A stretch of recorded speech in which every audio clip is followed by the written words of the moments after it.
Mesdames, Mesdemoiselles, Messieurs, je suis très honoré et très heureux de pouvoir... Le message de Cheikh Ahmadou Bamba et son actualité sont développés de façon remarquable par le professeur Dieng devant un auditoire attentif et conquis. Le conférencier met l'accent sur deux aspects essentiels de ce message. En premier lieu, il aborde l'apport de Cheikh Ahmadou Bamba à la réhabilitation de l'image du noir grâce à la religion. Cheikh Ahmadou Bamba est arrivé à ce moment de l'histoire où une partie de l'humanité, identifiable par la couleur, avait besoin d'autre chose pour relever la tête, c'est-à-dire les Noirs, avant toute autre chose. Il est arrivé d'abord, d'une certaine manière, pour une réhabilitation mentale, parce que le Noir était colonisé par l'Europe, l'Angleterre, la France, l'Espagne, le Portugal, etc. Il était esclave dans certaines sociétés d'Afrique et ailleurs. Et le travail mental qui avait été fait sur lui à travers le temps et à différents endroits de l'espace avait conduit ce noir à ce qu'il croit qu'il était inférieur, c'est-à-dire qu'il n'était pas l'égal des autres. Ahmadou Bamba est arrivé et il a fait qu'à la fin de son travail, cet homme s'est regardé et s'est dit, mais après tout, je suis comme tout le monde et je suis capable. Sammy Davis Jr. a écrit, au bout d'une grande expérience très compliquée, un livre en anglais qui s'appelle Yes, I Can. Oui, je peux. Parce qu'il a réussi dans le monde des arts, dans le monde de la protestation aux États-Unis, à participer aux côtés de Malcolm X et de Martin Luther King à tout ce mouvement qui a changé la mentalité du noir américain dans les années 50, 60 et 70. Et il a résumé son combat en disant « Je peux, je suis capable. Si quelqu'un l'a fait, je peux le faire. » Et il a réussi à le faire. C'est un peu sans l'écrire de cette façon que Cheikh Ahmadou Bamba a transformé la mentalité du noir qui se sentait inférieur et d'une certaine manière un vaurien à un moment donné de l'histoire. Parce que toutes les forces et toutes les intelligences avec lesquelles il était en contact se sont conjuguées pour lui faire croire en son infériorité congénitale. Et Ahmadou Bamba l'a sorti de cette situation. C'était donc un processus de réhabilitation mentale et psychologique. Une nouvelle mentalité a été créée par ce mouvement révolutionnaire créé par Cheikh Ahmadou Bamba. La réhabilitation est un processus révolutionnaire en ce sens que la personne se regarde dans le miroir et change d'opinion sur elle-même.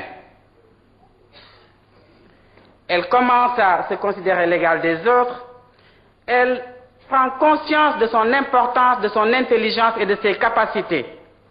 C'est à travers donc cette déclaration de soi, qui est une déclaration et un mouvement assez réaliste, qu'on arrive à se présenter avec l'ensemble des éléments qui vont constituer le nouvel être. Il y a des gens qui ont parlé de l'homme nouveau, on en a entendu parler en Amérique du Sud, on en a entendu parler dans les cercles marxistes, on en a entendu parler en Chine, à Cuba, un peu partout.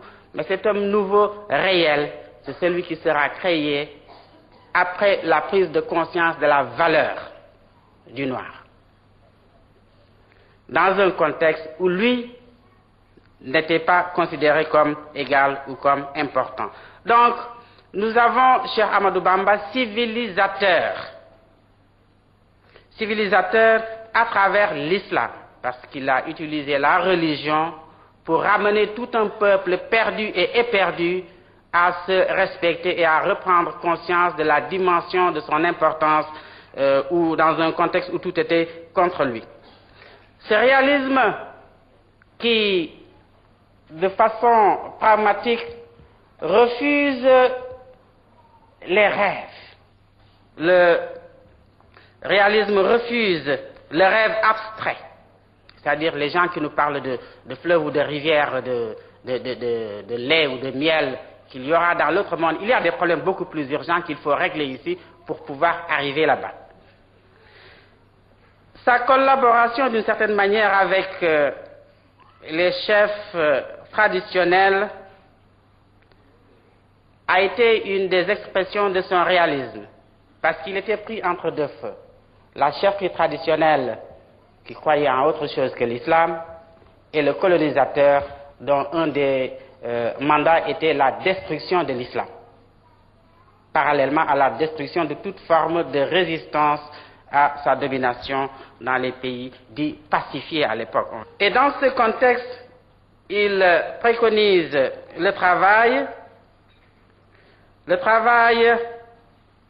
considéré comme fondé plutôt sur une philosophie de l'action et considéré comme un élément fondamental pour un changement de la situation environnementale et mentale de celui qui est impliqué.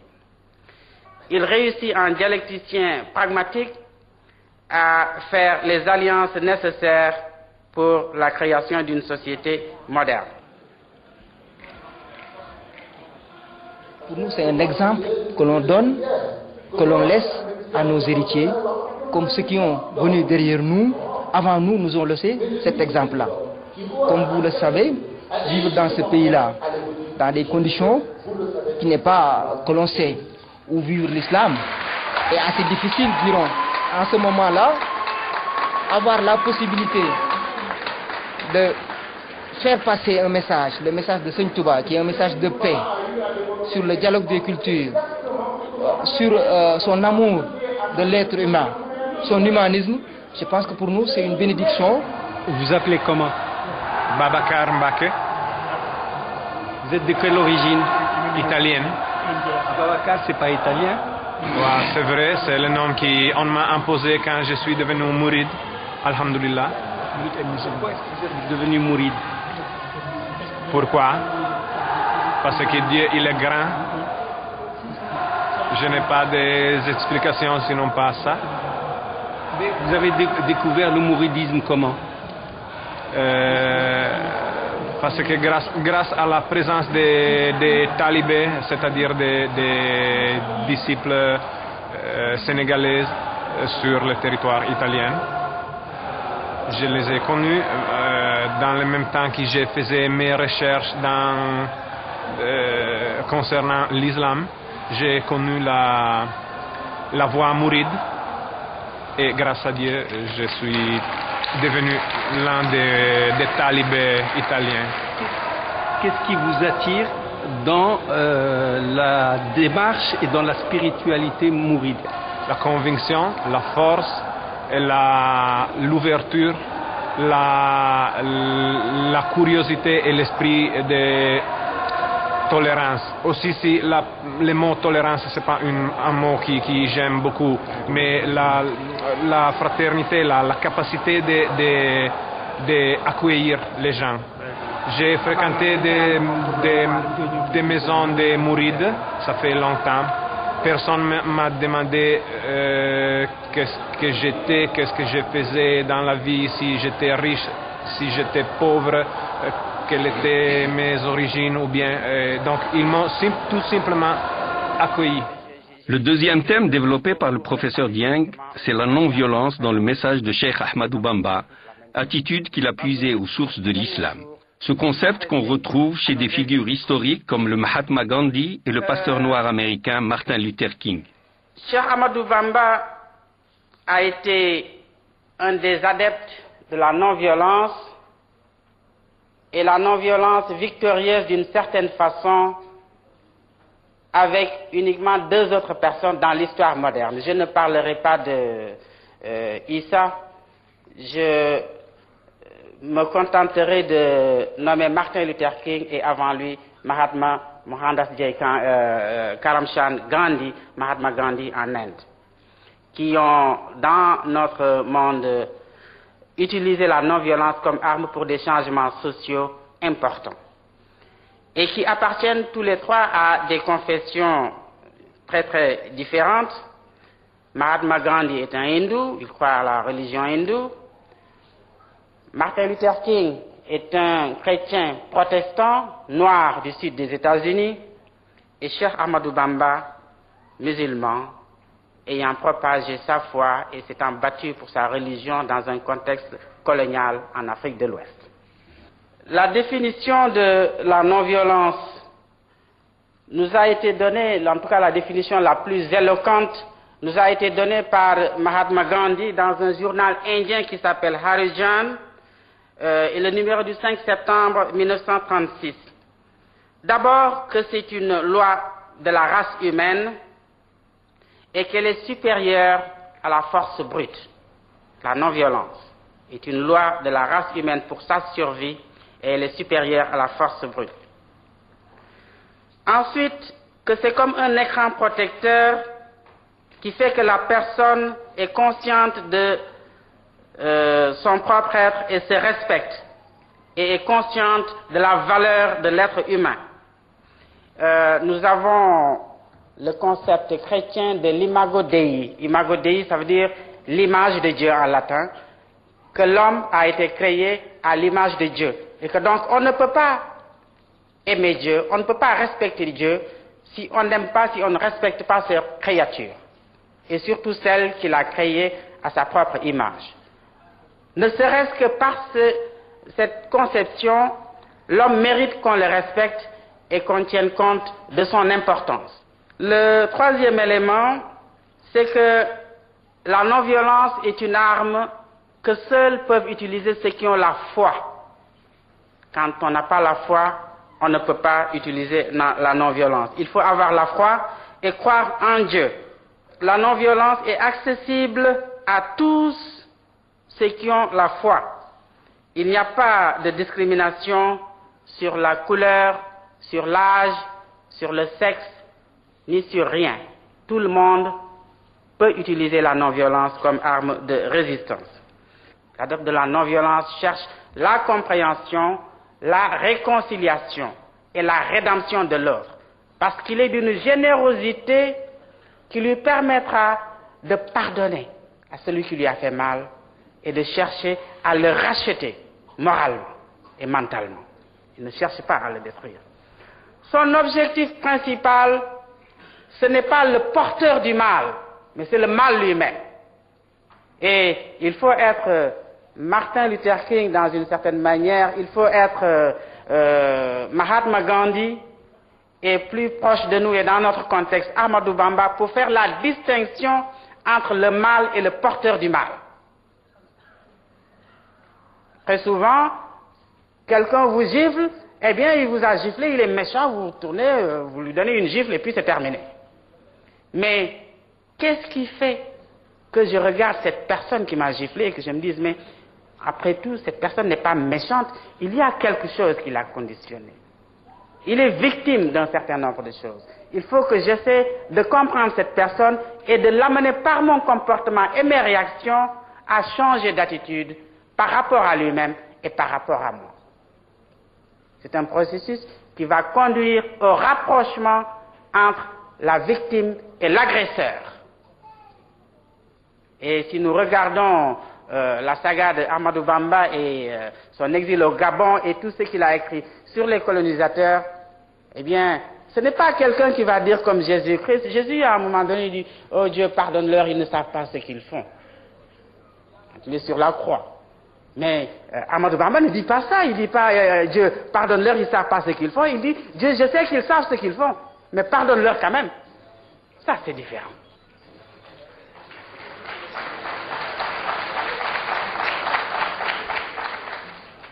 Ici, il y a en plus donc de cette distinction entre le mal et le porteur du mal, et cette conscience qu'on peut avoir une action rédemptrice vis-à-vis du porteur du mal. On rejette la violence spirituelle, la violence physique. On rejette la haine. Et on fonde sur ce rejet une philosophie de l'amour. Et le dernier élément ici, c'est la conviction qu'il existe une loi morale qui gouverne l'univers. et que de toute façon, tôt ou tard, la justice va prévaloir sur l'injustice, que la vérité va l'emporter sur les mensonges, puisque c'est ainsi que Dieu le veut.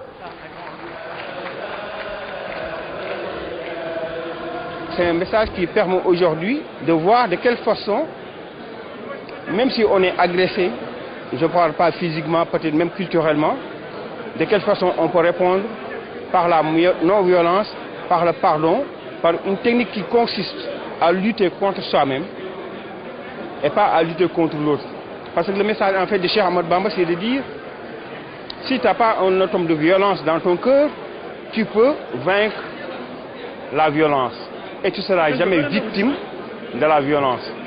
Donc les gens doivent apprendre par ce message du Cheikh Ahmadou Bamba que lutter contre soi-même permet de dépasser son adversaire, ses ennemis, et de ramener ces mêmes ennemis à son niveau, c'est-à-dire à son niveau de pardon et de concorde avec les autres, dans le cadre du dialogue des cultures et du dialogue des civilisations.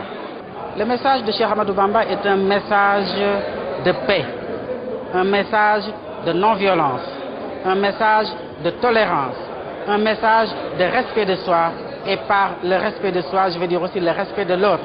Nous sommes dans une ère de spiritualité et le monde sera obligé de revenir à cette spiritualité s'il veut survivre.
En ces temps incertains et troubles où la violence semble dominer le monde, rappeler le message de Cheikh Ahmadou Bamba nous rassérène les cœurs et nous apaise les esprits.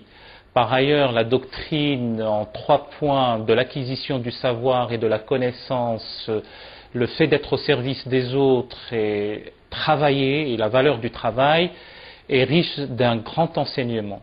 Pour revenir à la vie de l'émission que vous suivez aussi fidèlement, je tiens à vous dire que toutes vos remarques, toutes vos critiques sont les bienvenues, elles sont toutes recevables, vos encouragements aussi. Vos courriers sont nombreux, par voie ordinaire et par voie électronique, nous vous répondrons. Merci de nous avoir suivis aussi fidèlement, je vous souhaite une excellente semaine et je vous dis à dimanche prochain.